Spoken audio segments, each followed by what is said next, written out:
할렐루야. 우리 찬양대 참 오늘 앉아있는 분들이 진국이요.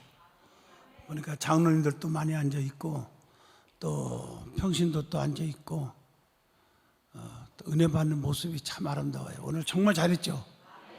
그러니까 소리는 하모니가 중요해요. 음영위원회 제일 중요한 하모니. 서로가 조화를 이루어야 돼요. 그걸 뭐냐면 연합이라는 거고 함께라는 단어예요. 내가 세 계명을 너희에게 주노니 서로 사랑하라. 사랑의 하모니가 이루어져야 돼요. 자, 믿음도 마찬가지입니다. 믿음도 찬양대원들끼리 하모니가 이루듯이 믿음도 신앙생활 하면서도 서로가 서로 하모니를 이루어야 돼요. 내 목소리가 아무리 좋아도 내 목소리를 너무 크게 낸다든가 그러면 안 돼요. 서로 조화를 이루어야 돼요. 그러면은 서로서롭게 들으면서 저 소리는 뭐가 좀 이렇게 알토가, 소프라노, 테너, 베이스, 메조 소프라노 뭐 이런 게 이게 좀 약하구나 해서 서로 조화를 이루고 더 그 약한 부분을 앞자리에 앉아서 더 소리를 내게 하고 이런 걸 참 잘해. 우리 지휘자들이 보니까 너무 잘해. 네, 참 잘해. 우리 최원선 집사님은 지휘할라 뭐 오르간 반주할라 일부 때 아주 난리도 아니요. 참 잘해요. 할렐루야. 실력가예요, 실력가. 아멘. 감사하죠. 우리 또 3부 찬양 우리 지휘자 안수 집사님도 아주 어쩜 이렇게 소리가 좋은지 오늘 특성 오늘 같은 날 한번 해야 되는데 할렐루야. 너무 감사하고요. 너무 좋아요. 이 얘기하기 전에 우리가 믿는 사람들이 소리라는 게 중요해요. 그래서 성경에 양강나팔 뭐 이런 말 있잖아요. 나팔을 잘 부려야 된다. 복음의 나팔, 기도의 나팔도 중요하지만 찬양의 나팔도 굉장히 중요해요. 그래서 소리를 들을 때 막 은혜가 되고 감동이고 어떤 음악은요 그 음악을 들으면 그냥 그대로 자살해 죽고 싶은 충동이 생기는 음악이 있어요. 진짜 있습니다. 그래서 자기도 모르게 그냥 죽어버리는 거예요. 그런 음악을 들으면 안 돼. 또 어떤 음악을 들으면 성격이 난폭해져. 막 재즈 음악 쫙쫙쫙쫙. 나 흉내도 못 내겠어. 나는 안 해봐서 그걸. 음악을 들어도 클래식 같은 음악 있잖아요. 그죠? 특히 복음성가라든가 찬송가라든가 이런 음악을 들어요. 음악을 들으면서 이게 이 정서가 아름다워지고 또 가사를 통해서 기도가 되고 그러는 거예요. 공장의 기계에 결함이 있을 때 문제가 어디서 있는지 정확하게 진단내는 특별한 소질이 있는 한 수리공이 있었어요. 그는요 한 2시간이 아니라 한 15분 정도만 10분에서 15분 일찍 출근해 가지고 조용한 방에서 가만히 묵상하고 있습니다. 그러면 기계가 돌아가는 소리 척척척척 돌아가는 소리만 딱 들어도 나사가 빠졌구나. 어디에 좀 이상이 생겼구나. 기름칠을 좀 더 해야 되겠구나. 벌써 안다는 거예요. 그래서 기계가 망가지지 않고 잘 돌아가도록 아무런 연장이 없어도 그냥 듣기만 해도 벌써 안다는 거죠. 그래서 수리가 된다는 거예요. 제가 어릴 적에도 봤는데 이 기차 역전에 가보면 그 일하는 그 기술자가요 망치 딱 하나 딱 들고 나서 그냥 장난하는 줄 알았어. 그래서 아저씨 왜 장난해요? 그러다 나 뒤지게 터질 뻔했어. 아니 지나가다가 괜히 기차가 딱 서면요 무궁화 열차니 뭐 우등 열차니 서기만 하면 딱 서기만 하면 나타나가지고 망치 하나 들고서는 그 바퀴 같은 거에 서 있잖아요. 그리고 끝 출발 그럽니다. 뭐 장난하는 줄 알았어. 근데 이분이 30년 동안 이거 갖고 살았어요. 바퀴에 이렇게 딱 쳐봐도요 바퀴 나사가 빠졌는지 기름이 없어졌는지 이거 소리만 듣고도 아는 거예요. 진짜 아는 거예요. 저 아멘 좀 하면 안 돼요. 맞죠? 소리라는 게 중요해요. 소리를 듣고 아는 거예요. 어린 아기들도요 소리가 똑같은 소리 같아도 소리 듣고 배고픈지 작은 거 볼일 받는지 큰 거 볼일 받는지 뭐 좀 소화가 안 되는 건지 뭐 좀 기분이 나쁘다든가 자세가 지금 안 좋아서 지금 막 허리가 아프다든가 벌써 소리만 듣고 애기 엄마가 다 조치를 해줘요. 이번에도 우리 손주를 보고 내가 안아줬는데 처음에는 비틀려 그래요. 근데 지 엄마가 안으면 편안해 갖고 그냥 웃고 있어 이렇게. 그냥 보면 이게 벌써 부모의 이 품을 아는 거예요. 품을 숨소리를 아는 거예요. 애 깎는 애기 같아도 그래. 여러분 신앙생활 하면요, 그래도 신앙생활 하다 보면 주님의 숨결, 주님의 음성 알잖아. 목사도 내가 얼굴만 봐도 목사님 뭐 속상한 일 있어요? 벌써 알아. 어떤 분들은. 근데 목사에 대해서 전혀 관심이 없고 저에게만 관심 있는 사람들은 전혀 몰라요. 뭐가 속상한지. 지금 속상해 있는데 목사님 기도해 주세요. 아이고, 몰라 전혀 도대체. 그러니까 우리가 이 소리라는 걸, 내가 오늘 음영위원회니까 이 말 하는 거예요. 아멘 하시죠? 소리만 들어도 알아요. 부모가 자식의 소리를 듣고 자식이 부모의 소리를 들을 줄 알아야 돼요. 이걸 아셔야 돼요. 아멘. 그 소리 듣고 또 부모가 어미가 또 짐승들 또 자식들을 보호하는 거예요. 어제 연수원에 우리 굉장히 많이 어제죠?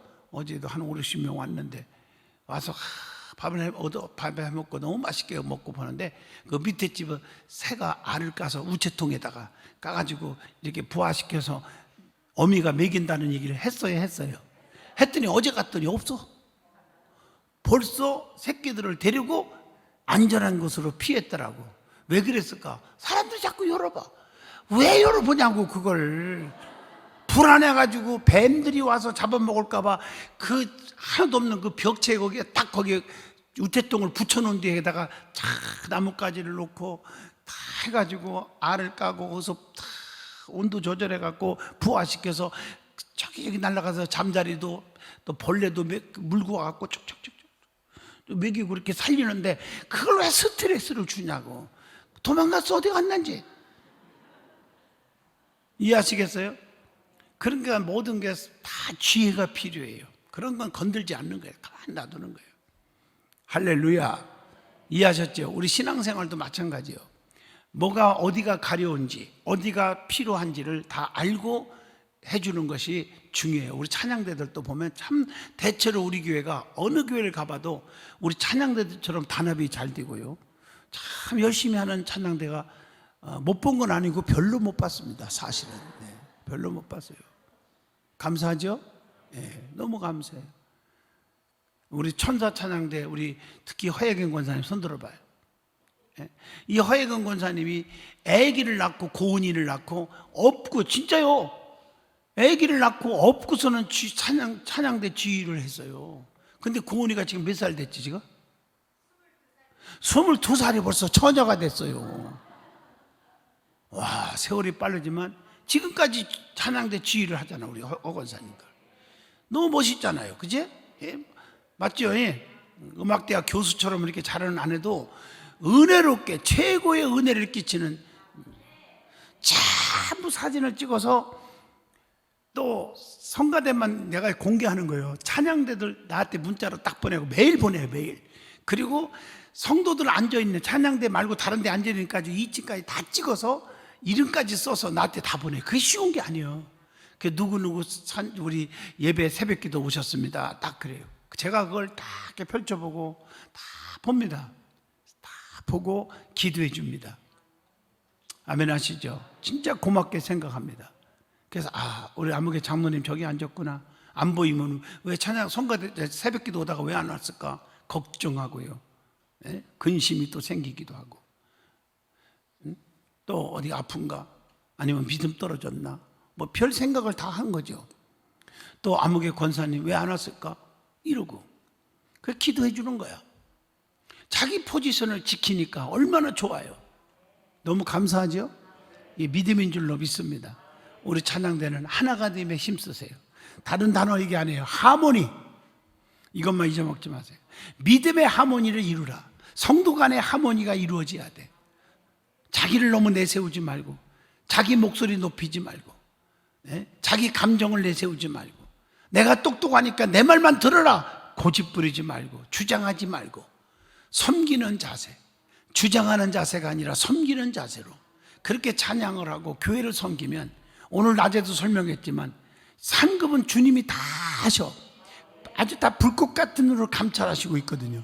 진실을 보시오. 그래서 다 하시고 갚아주실 줄로 믿습니다. 자, 오늘은 이제 사도행전 마지막 책거리입니다. 28장으로 끝납니다. 이번 철야 때 또 주일 오후 2시 이렇게 한 장씩 하는데 이번 철야부터는 로마서 강해가 시작됩니다. 아멘 하시죠? 오늘 1절 2절 읽었지요. 우리가 구조된 후에 안즉 그 섬은 멜리데라 하더라. 비가 오고 날이 참에 원주민들이 우리에게 특별한 동정을 하여, 누가? 원주민들이 동정을 해서 불을 피워 우리를 다 영접하더라, 이런 말이에요. 여러분, 이 로마에서의 이제 사도 바울의 전도 여행이 이제 마지막으로 나옵니다. 사도 바울의 일행은 풍랑으로 어려움을 겪다가 그러다가 천신만고 끝에 멜리데 섬에 상륙을 합니다. 조금 전 바울은 배의 파손으로 인해서 배웠죠. 27장에서 철야 때 파손돼 가지고 거기서 하나님이 바울에게 영감을 줬는데 배에 탄 사람들, 선장들, 똑똑하지 않은 것들은 사도 바울이 무슨 말을 할 때 위험하다는 얘기를 무시하다가 파손을 만나잖아요. 아멘 해요. 그래서 바울이 안심하라, 하나님이 지켜준다 하면서 바울이 리더자가 되었던 얘기를 철야 때 은혜를 받았습니다. 그래서 조금 전 바울은 배의 파손으로부터 구원되었는데 이제는 뭐로부터 구원을 받는 내용이 나옵니까? 28장에 독사의 독으로부터 구원을 받는 얘기가 기록되어 있어요.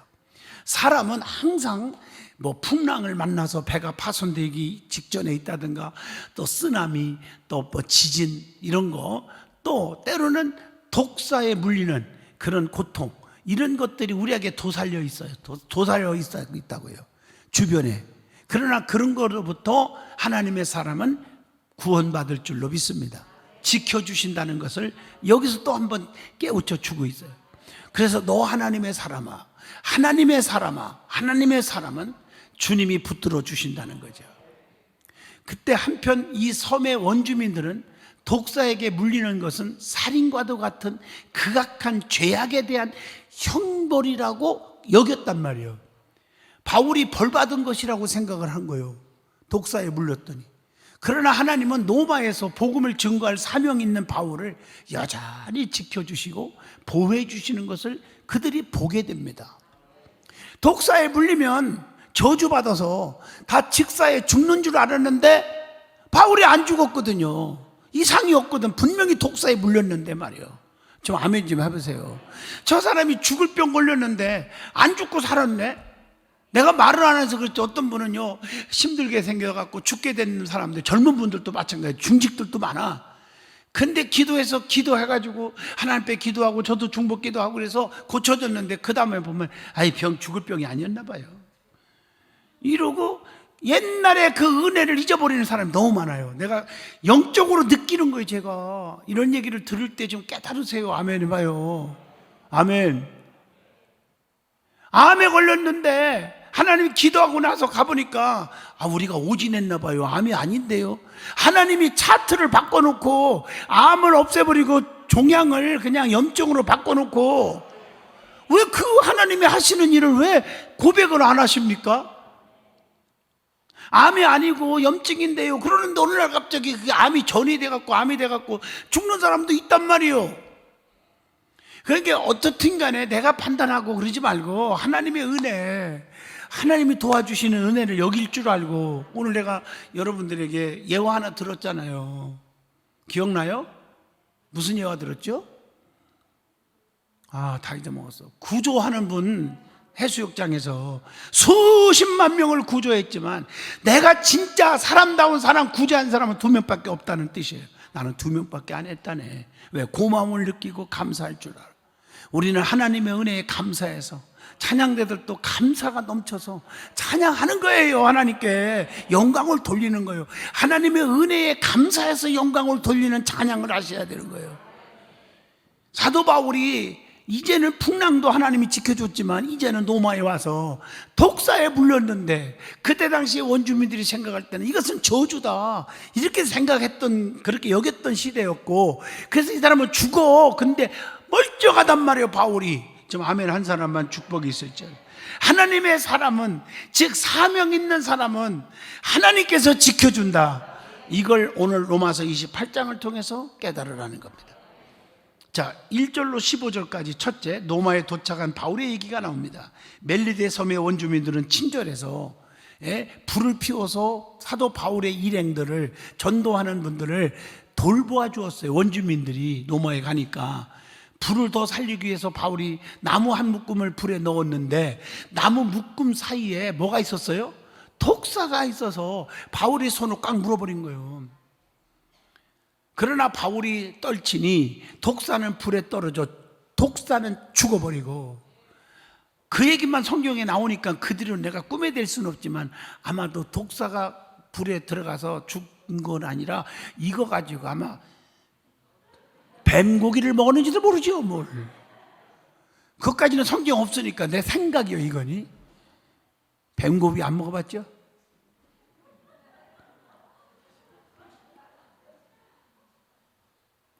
왜 뱀고기 뭐 먹으라 할까봐 왜 이상한 인상을 찌푸려? 뱀고기 어때서요? 소도 잡아먹고 돼지도 잡아먹고 뭐 개도 잡아먹고 다 그러네. 뱀을 사실은 뱀이 제일 깨끗한 겁니다. 여러분 아시죠? 깨끗한 거예요. 자, 난 먹으라고 수도 안 했고 먹지 말라고 수도 안 했어요. 나는요. 어떻든 간에 이 독사가 뱀이 불에 떨어져 죽었어. 근데 바울은 또 물렸는데 멀쩡해진 거예요. 여러분도 멀쩡해지기를 축복합니다. 어떤 환난의 바람, 태풍이, 쓰나미가 불어와도 멀쩡한 축복이 있기를 바랍니다. 그러자 그들은 바울을 이 사람 누구야 이거? 그래서 신처럼 여겼더라. 오늘 말씀이 나오죠. 28장 읽어오신 분은 그 섬에서 가장 높은 지위에 있던 보블리오라는 사람이 있는데 그 사람이 자기의 영지로 바울을 일행을 초대해 갖고 사흘 동안이나 잘 극진히 대접해 주었다는 말이 나옵니다. 하나님의 사람, 기적을 본 사람들은 이렇게 대접을 해요. 그때 마침 보블리오의 부친이 이질과 열병으로 고생하고 있었는데 바울이 기도해서 고쳐주기도 했어요. 여러분에게 내가 간증했지만 이번에 그 오산리 기도원에서 전국의 목사 사모님들 거의 다 오시고 또 여자 목사님들까지 꽉 찼는데요. 와, 거기서 끝나고 내려오는데 어떤 한 70, 65 정도 되는 여성 목사님이 저보고 딱 붙잡고 눈물을 펑펑 끓여요. 왜냐니까 목사님 여기서 만났네요. 어느 집회 때 자기가 왔는데 그때는 평신도였대요. 그런데 왔는데 눈이 잘 안 보였대요. 거의 안 보였대요. 근데 말씀을 전하는데 갑자기 강단에서부터 빛이 쫙 오더니 자기 눈 속에 들어가더래요. 그때부터 눈이 떠졌대요. 신비적인 얘기잖아요. 거기 사회 보고 하는 목사님들 잔뜩 한데 나와서 그분이 그 얘기를 고백을 하는 거예요. 아마 그 많은 듣는 목사님들이 여러 가지 반응이 있겠죠. 하나는 저거 강사하고 미리 짜고 저거 하는 거 아니에요? 짜고 치는 거 아니에요? 이런 사람도 있었을 거고, 나는 그분 얼굴도 모르고 이름도 모르고 처음 본 사람이에요. 나는. 두 번째 어떤 사람은 저거 뻥튀기 하는 거예요. 강사한테 안수 한번 더 받으려고 저러는 거 아니에요? 뭐 이런 생각하는 사람도 있었겠고. 뭔 말인지 아세요? 예? 여러 종류가 있겠죠. 교회도 마찬가지예요. 같은 말씀을 전해도 오늘도 보니까 목사님 예화에 참 은혜 많이 받았습니다. 그 해수욕장 그 2명 구조했다는 말에도 은혜를 받았고, 세상에 손들어 이것도 은혜를 받았다고 그래요. 이게 맞잖아. 손들어 하는 건 이 속에 있는 사탕 얘기가 아니라 뭐예요? 목사를 믿어주고 에이, 무슨 소리? 목사님이 나를 죽이긴 하겠나? 할렐루야. 은혜 받았다고 그래요. 이게 사람이 받는 각도가 달라. 그러나 말은 안 하지만 어떤 사람은 목사가 단에서 장난감 가지고 장난하고 앉았어요. 이런 사람은 22일 동안만 금식기도 하셔요. 그러면 그런 생각이 없어질 거예요. 목사가 예수님도 얼마나 못 깨달으면 깨우쳐 주려고 비유로 말씀을 해줄까? 누룩 비유라든가 천국 비유를 맞지 않아요? 비유로 열처녀 비유라든가 비유로 포도나무와 가지의 비유를 얘기해 준다든가 깨닫지 못하니까. 그러니까 받는 반응의 자세에 따라서 사람이 다르다는 거죠. 할렐루야. 어떻든 간에 자, 그때 마침 보블리오의 부친이 이질과 열병으로 막 죽게 됐는데 사도 바울이 간절히 기도하니까 살아버린 거예요. 오늘 주의 종들에게는 영성이 있어야 될 줄로 믿습니다. 이 일이 소문이 나자 섬의 다른 사람들도 바울에게 막 데리고 오는 거예요. 병자들을 고쳐달라고. 바울의 일행은 자, 멜리데 섬에 도착한 지 3개월 후에 알렉산드리아 배를 이용해서 어디로 출발합니까? 로마로 출항을 합니다. 항해는 순조로워서 수라구사, 레기온, 보디올 등등을 거쳐서 로마에 도착을 합니다. 드디어 먼 여정이 끝났죠. 그러나 로마를 향한 하나님의 복음의 역사는 사도 바울을 통해서 지금까지 시작되고 있다는 사실입니다. 마찬가지로 이 땅을 향한 하나님의 역사는 우리를 통해서 완성될 줄로 믿습니다. 수많은 시련과 핍박 그리고 광풍을 만났지만 독사의 그 위험도 있었지만 바울은 로마에 도착하고 이 모든 것이 하나님이 하신 것이고 지켜주신 것이고 하나님의 섭리였다는 사실을 고백합니다. 자, 그렇다면 질문 하나 던져봅니다. 나는 하나님의 역사를 진짜 만들어 가고 있는가 하는 질문을 던져봅니다. 두 번째 16절로 22절입니다.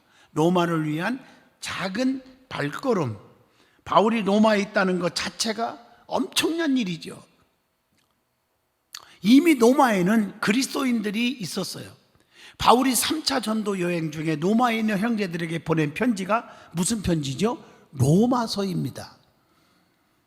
바울의 다른 서신들을 보면요, 먼저 바울이 가서 복음을 전하고 믿는 자들이 생기면 후에 편지를 보낸 거라고 말하지만, 그러나 이 로마서를 잘 읽어보면 이제 철야 예배 때부터 이제 로마서가 시작됩니다만은, 로마서를 보면요, 사도 바울이 로마에 가기 전에 미리 보낸 편지라고 되어 있어요.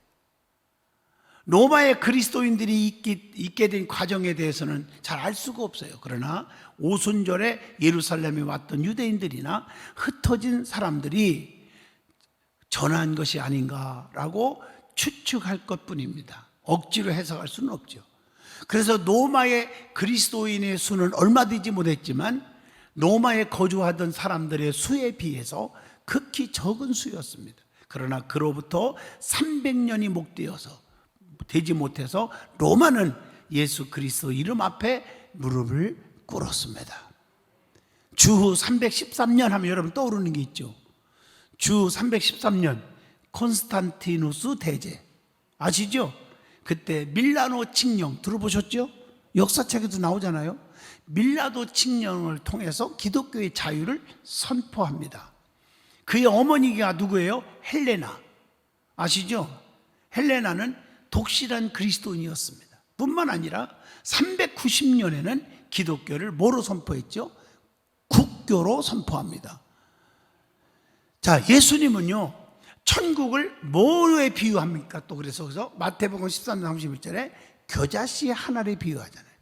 작은 겨자씨 한 알이 훗날에 큰 나무가 돼요. 겨자씨는 보이지도 않아요. 그렇죠? 그것이 큰 나무가 되는 것 같다고 말하잖아요. 우리의 작은 믿음은 세상을 변화시키는 힘이 있습니다. 내가 한 알의 겨자씨처럼 작은 존재지만 나로 인해서 믿음이 성장해서 새들이 깃들고 그늘을 만들어주고 큰 나무로 발전할 줄로 믿습니다. 아멘. 사도 바울은 로마에 도착한 후에 유대의 높은 사람들을 청합니다. 동족에게만 먼저 복음을 전하기 위함이죠. 여기서 우리는 동족을 향한 바울의 사랑을 볼 수가 있죠. 여러분 다 아시지만 바울은 로마에 뭘 받은 사람이요? 시민권을 받은 사람이라고 그랬어요. 동족이라는 말을 쓰는 겁니다. 그는 유대인들에게 자신의 입장을 밝혀서 복음을 효과적으로 전할 수 있도록 그렇게 한 거예요. 우선 사도 바울은 자신이 유대인의 관심을 배척한 일이 없음을 밝혀주고, 그리고 로마인들이 자신의 무죄를 인정한 것과 유대인들의 반대 때문에 어쩔 수 없이 로마 황제에게 상소했다고 자기가 말을 전하고 있습니다. 바울의 말을 들은 유대인들은 기꺼이 그의 사상을 듣고자 했죠. 사상을 들으려고 했어요. 그렇다면 우리는 질문 하나를 던져봅니다. 나는 세상을 변화시키는 그리스도인임을 확신하느냐? 사도 바울 때문에 로마가 변합니다. 나 때문에 성도들이 변하고 찬양대 각 찬양대 1부부터 3부 맞죠? 1부가 뭐예요? 에베네셀 맞죠? 2부 샬롬, 3부 할렐루야 찬양대. 그 이외에도 천사 찬양대, 또 뭐 중찬단들 얼마나 많아요. 나 하나 때문에 우리의 심령이 믿음의 변화를 일으키고 있는가 반성을 시켜보기 바랍니다. 나 하나 때문에 고집을 부리고 혈기를 부리고 말 한마디 함부로 하는 것 때문에 상처받고 실망하고 믿음 떨어지는 사람이 없는가?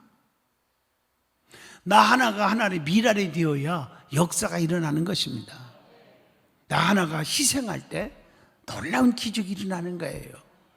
아멘 하십니까? 우리 찬양대가 하나의 미랄이 되기를 주의 이름으로 축복합니다. 자, 마지막입니다. 마지막. 자, 23절로 31절의 말씀이죠. 마지막.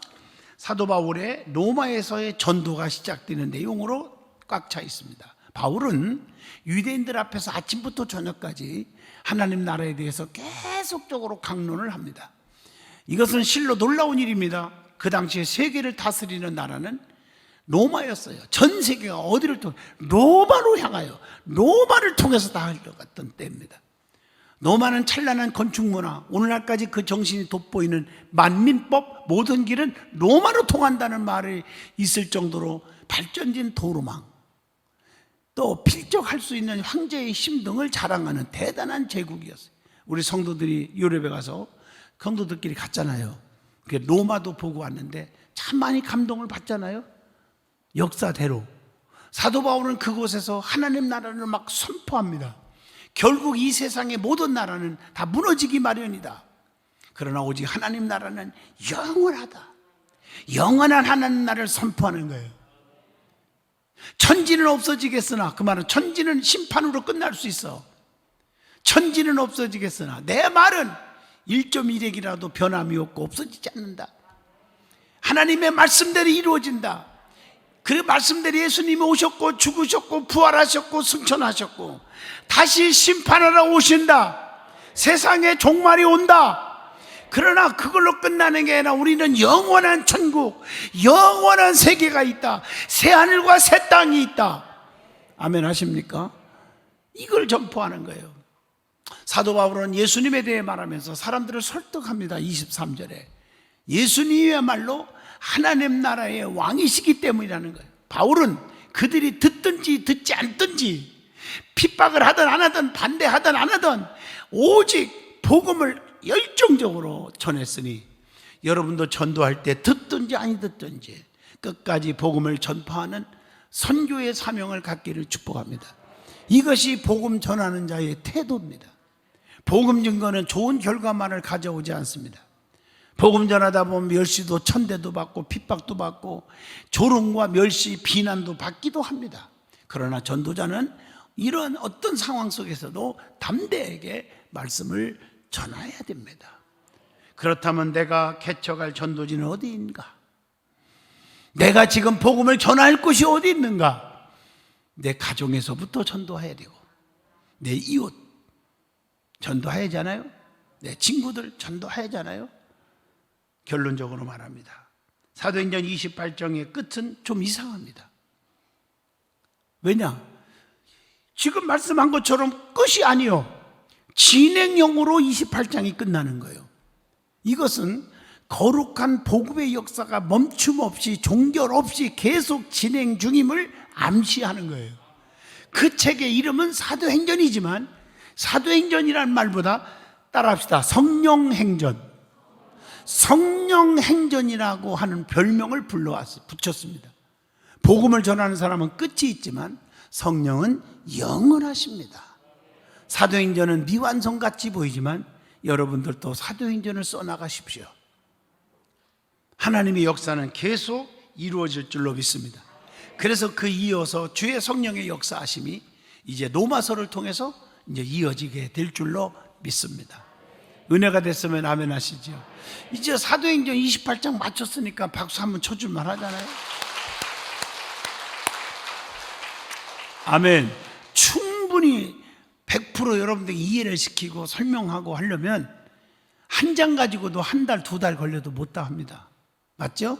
그러나 여러분 소화를 잘 시킨 걸 보면 감사하고, 또 미리 은혜를 사모하고 한 장씩 읽어와서 은혜를 받으니까 조금 쉽게 이해가 빨랐고, 그래서 저도 참 기뻐요. 은혜 받는 모습이 오늘 특별히 음영위원회 우리 위원장 임광열 장로님 머리는 하얀데 나하고는 나이 같은데 머리는 하얘나셔. 할렐루야. 내 고등학교 동기동창이에요. 그런데 꼭 목사님하고 찾아와요. 이게 보통 이게 어려운 게 아니에요. 그래서 개인적으로 만날 때는 그러지 맙시다. 내가 그렇게 말을 하는데 감사하죠, 그죠? 예, 할렐루야. 그리고 고등학교 다닐 때 개구쟁이 역할했고 또 싸움했고 그런 건 별로 없었지만 그 혹시 생각이 나더라도 그런 건 덮어주시면 감사하겠습니다. 내가 고등학교 다닐 때 유도부장 했죠, 그죠? 네, 유도부장에서 꽉 잡았어. 할렐루야. 근데 참 학교 다닐 때도 겸손했고 학교 다닐 때도 참 진실이 앞장섰는데 이렇게 저 사업도 잘하고 성공적인 사업을 하고 있고 또 이렇게 또 장로님도 되시고 너무 좋네요. 끝까지 의리 지키고 저를 사랑해주고 아껴주고. 솔직히 이게 쉬운 게 아니에요. 고등학교 다닐 때 나락에서 착각했어요. 애들한테 막 도시락도 뺏어 먹고 그냥 뭐 다 그랬을 건데 그런 거 다 아마 생각 안 나죠. 예? 예. 은혜 받으니까 그런 거 나쁜 추억은 생각이 안 나는 거라는데 은혜 받은 사람은 좋은 것만 추억이 남아. 오만기 장로님, 저 중학교 때 가르칠 때 내가 시끄럽게 하고 막 그런 생각 하나도 안 나죠? 그죠? 그 중학교 때 종교부장으로서 저녁에 그 학교 점심시간에 음악실에 가서 마이크 잡고 그 방마다 내가 기도하고 이런 거 기억나죠? 그건요. 예. 장로님이시니까 장로님은 그러는 거예요. 믿음 있는 분들은 나쁜 건 기억 속에 사라지고 좋은 것만 남는 거예요. 저도 은혜 받고 성령 충만한 목사라고 한다면 여러분들이 허물만 가지고 왜 그러냐 하면 우리 교회 남원할 사람 아무도 없어. 솔직히 말해서 상처받고 실망하고 그러지만 다 덮어. 그런 거 생각 안 나. 그냥 잊어버려. 그러니까 저보고 절대 기죽거나 저보고 자꾸 선입관념 보지 마요. 나는 다 잊어. 다 사랑하고 품습니다. 여러분도 그렇게 사시기를 축복해요. 찬양대원들도 다 그렇게 해야 돼. 그래야 찬양대가 부흥하고 더 많은 찬양대들이 찬양을 할 줄로 믿습니다. 기도합니다. 거룩하신 하나님, 오늘 로마서를 사도행전을 마치면서 이제 저들이 은혜를 받음을 고백했습니다. 사도 바울을 독사에 물렸어도 지켜주었고 그 독사에 물리는 바람에 기적 속에서 지켜줌을 보면서 많은 사람들이 하나님께 영광 돌리고 정말 사도 주의 종을 존귀 여기고 크게 여겼던 것처럼 저들도 이 믿음을 본받게 하여 주시옵시고 뱀에게 물려도 상하지 않게 하시고 풍랑을 만나도 파괴되지 않게 하시고 핍박과 환난 속에서도 믿음 지키게 하시고 리더자가 되게 하여 주옵소서. 존귀하신 예수님 이름으로 간절히 기도하옵나이다. 아멘.